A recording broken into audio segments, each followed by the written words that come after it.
Rumah adat Aceh di Pidijaya, yang sering disebut dengan Rumah Aceh, merupakan rumah tradisional berbentuk rumah panggung yang dibangun dari kayu. Struktur rumah ini mencerminkan kearifan lokal dalam menghadapi kondisi alam. Rumah Aceh juga syarat nilai budaya. Setiap rumah diatur berdasarkan adat, status sosial, dan filosofi hidup masyarakat Aceh. Dan pintu rumah adat Aceh yang terbuat dari kayu dengan ukiran corak yang berwarna kuning keemasan.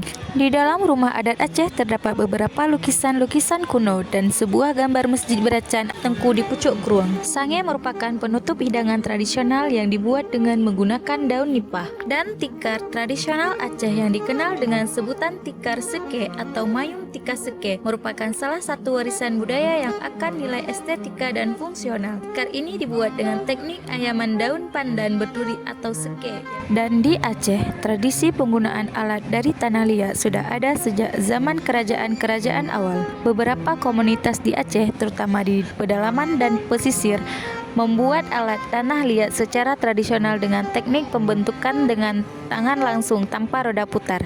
Produksi gerabah di Aceh sempat meredup setelah masa konflik, sekitaran tahun 1990-an sampai 2000-an. Di dalam rumah adat Aceh Pidijaya terdapat beberapa kitab. Kitab adalah kata dalam bahasa Turki yang berarti buku dalam bahasa Indonesia yang menjelaskan tentang kehidupan beragama Islam. Dan kitab juga merupakan firman Allah Subhanahu wa Ta'ala yang diwahyukan kepada Nabi atau Rasul yang telah dibukukan untuk dijadikan pedoman bagi umatnya. Dan selain kitab, di dalam rumah adat Aceh juga terdapat banyak buku sejarah Aceh seperti buku Kenebah Indatu yang menjelaskan tentang peninggalan warisan nenek moyang atau leluhur. Buku Kenebah Indatu sangat penting dalam menjaga identitas budaya dan tatana kehidupan masyarakat Aceh. Dan buku Aceh Historika merupakan buku yang membahas warisan budaya Aceh, sejarah Aceh secara mendalam. Dan masih banyak lagi buku-buku yang menjelaskan tentang adat istiadat di Aceh, keberagaman Aceh, dan kerajaan-kerajaan Aceh.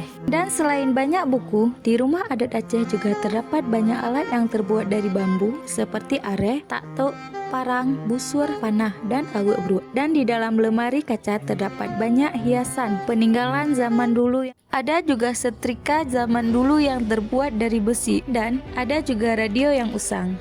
Jengki dikenal sebagai alat tradisional yang digunakan untuk menumbuk padi atau bahan makanan lainnya dan merupakan bagian penting dalam kehidupan masyarakat Aceh. Rumah adat Aceh Pidijaya memiliki 5 jendela yang terbuat dari kayu. Di bagian luar rumah adat Aceh, tepatnya di bawah rumah atau miyupmoh, ada sebuah miniatur rumah adat Aceh kecil yang dibuat dengan sangat rinci seperti dinding bagian luar miniatur rumah adat Aceh diukir sedemikian rupa.